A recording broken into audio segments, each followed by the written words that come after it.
I'm Andrew Schwartz, and you're listening to The Truth of the Matter, a podcast by CSIS where we break down the top policy issues of the day and talk with the people that can help us best understand what's really going on. We have a very special Truth of the Matter today. It's with Kateryna Bondar, who is a fellow in our Wadhwani AI Center.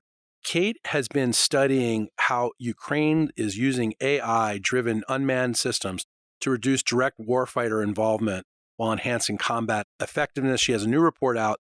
It's on the CSIS website. It's called Ukraine's Future Vision and Current Capabilities for Waging AI-Enabled Autonomous Warfare. Kate, what made you start looking at this? I know that you are from Ukraine. You're from Kyiv. Tell me why you started looking at this. Yeah, so thank you for having me here today, and it's a real pleasure to talk to you.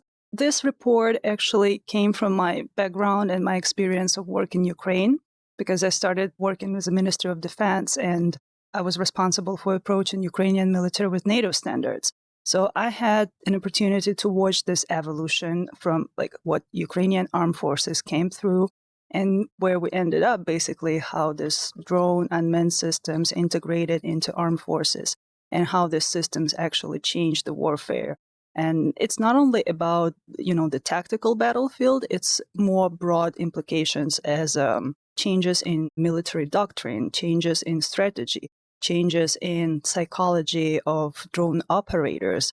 There are so many implications right now, and they're not studied yet, they're not explored yet, and we're just in the beginning of understanding how this will affect the future of war, basically. Is it fair to say this is sort of a laboratory for what the future of warfare across the planet could look like? Is that right? Yeah, exactly. And we see a lot of new trends and tendencies which we have never seen before in military industry, let's say.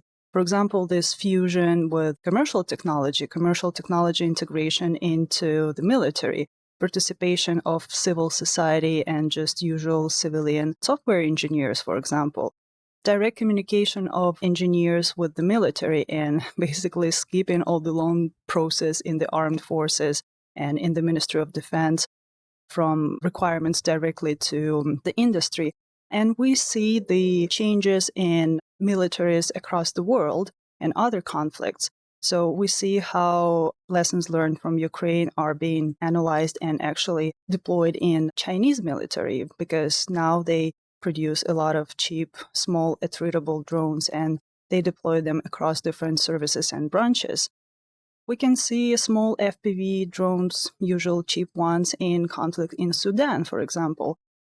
This proves the fact that these changes actually make these new technologies more affordable, accessible across the world. And it's not only super sophisticated militaries who can have wars and conduct wars now.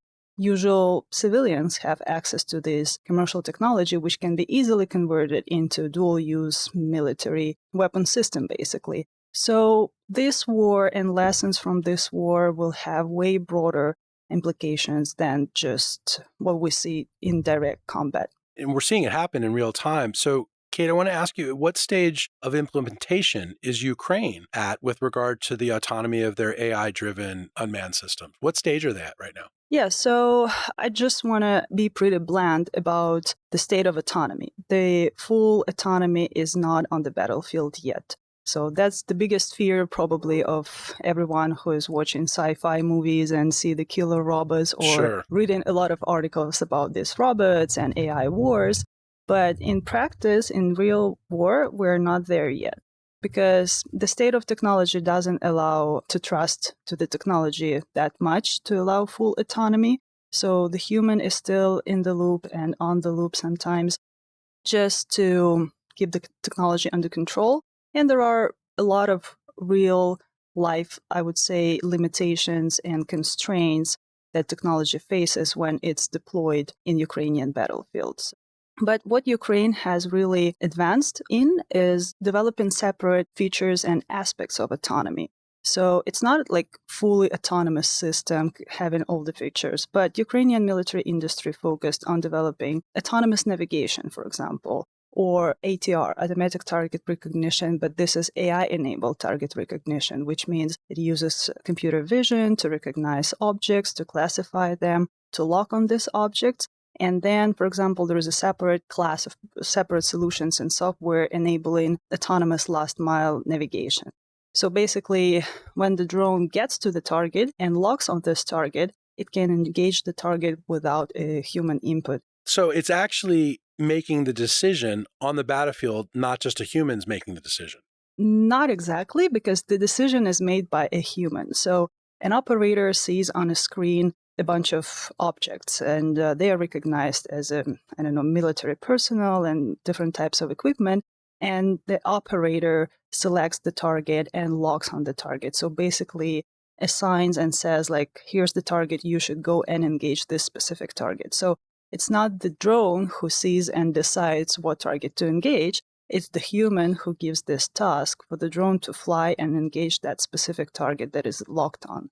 So this decision is still on the human. Okay, so if I'm understanding this right, the person who's operating the drone makes the decision, drone, you're going to go to this target. But then the drone has enough good technology, smart technology, that it can lock in and tell the operator, I'm there, I can hit it. Yes, we have this kind of cases and solutions. But again, there are so many mistakes for now, because the conditions are sometimes very complicated in terms of weather, in terms of visibility, and the chance for mistake is very high. So usually an operator confirms that, okay, if you see that target and if you want to strike it, ask me first, and I'm going to confirm that it's the right decision, and then you can go and engage it. I see.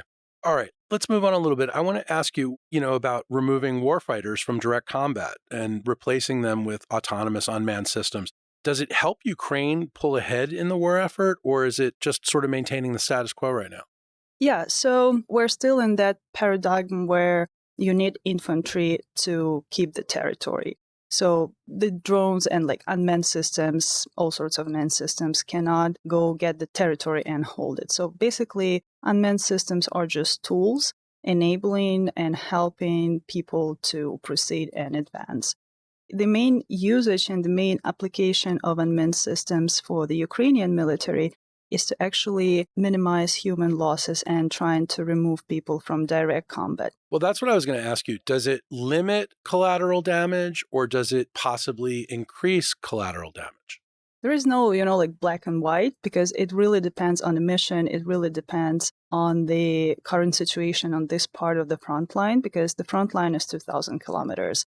It's long, it's huge, and conditions are really different. So sometimes the usage of unmanned systems really increases collateral damage because of the mission planning, basically, mostly, not because of the system's performance. And as I said, there is some sort of an extent of autonomy, but still most of the missions are performed by humans. So it depends on the skills of operator, how those unmanned systems are used. And if you remember, I was telling in the beginning that now we can see new trends, new aspects of, for example, psychological implications. And in this case, what is really happening is that this drone and unmanned warfare actually gamifies the combat. It brings a lot of gamification It's like a video game. Yeah, it's like a video game. And drone operators feel this. So they're removed from actually killing people, and that looks like a game to them. And what happens really often is when your drone gets to that side of the front line, gets to the Russian territory, for example. And it took quite some effort to get there. So they're like, I just don't want to lose a drone if something has changed and mission has changed. I want to strike at least something. And they don't actually care about the collateral damage, or if it's a civilian moving car, or it's a civilian house or something else. So they just want to use the drone, not let it get wasted, etc. And there is no regulation for that yet. There is no responsibility for that yet. And this happens on both sides.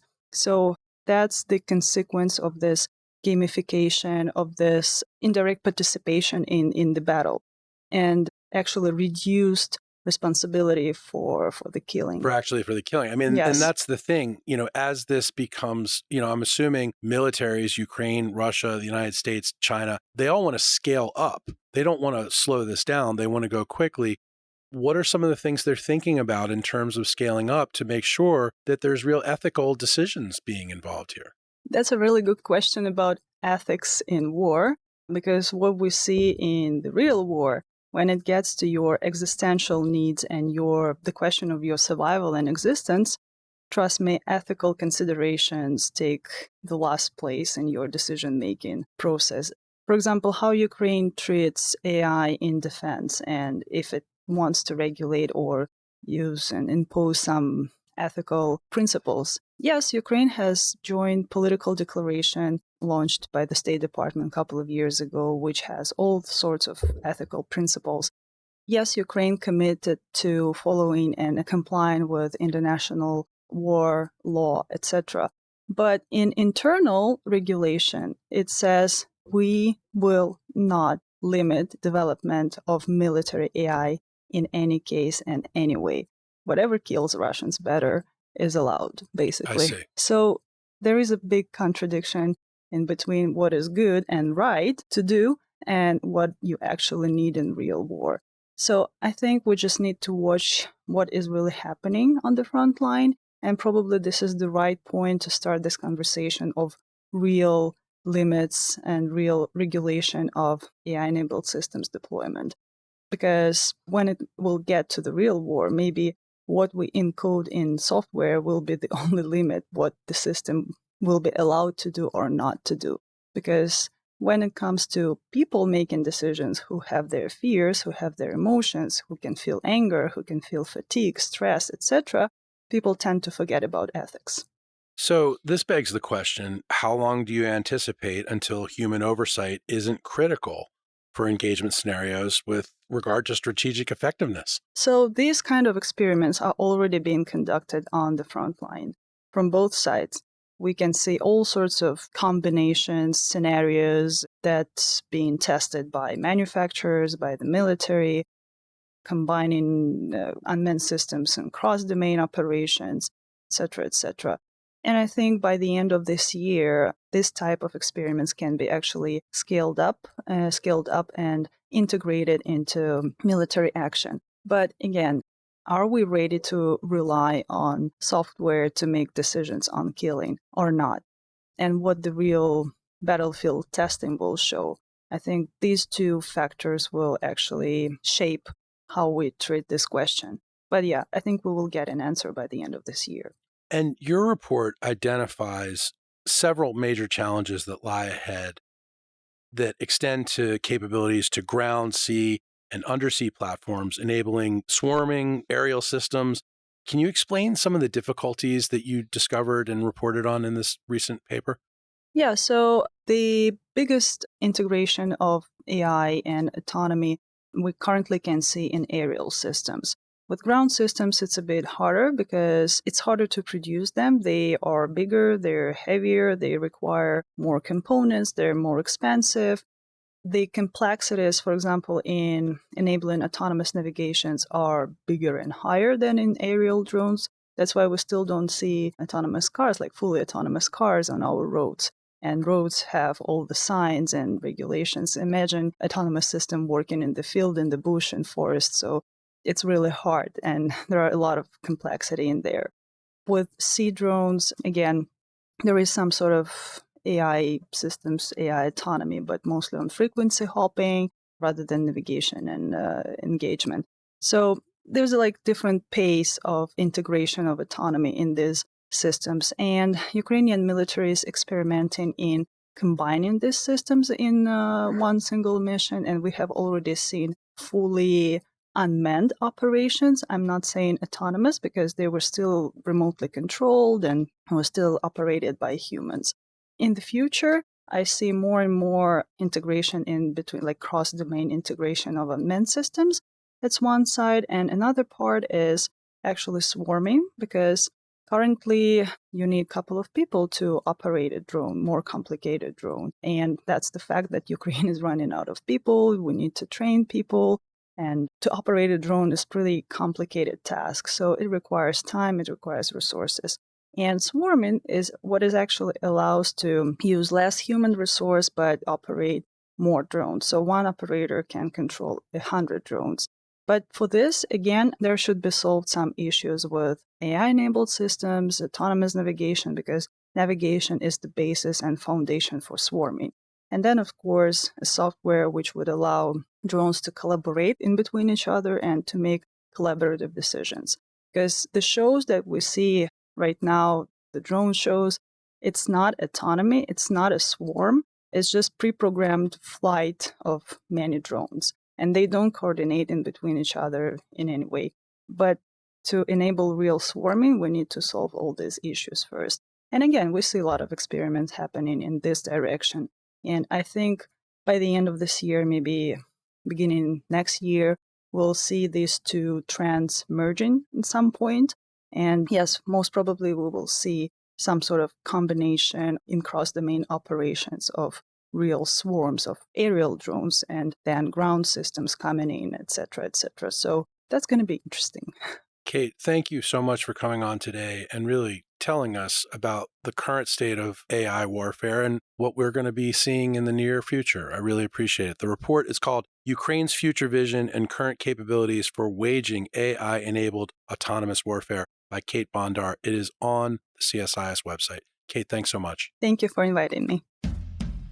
If you enjoyed this podcast, check out our larger suite of CSIS podcasts. From Into Africa, The Asia Chessboard, China Power, AIDS 2020, The Trade Guys, Smart Women, Smart Power, and more. You can listen to them all on major streaming platforms like iTunes and Spotify. Visit csis.org/podcasts to see our full catalog.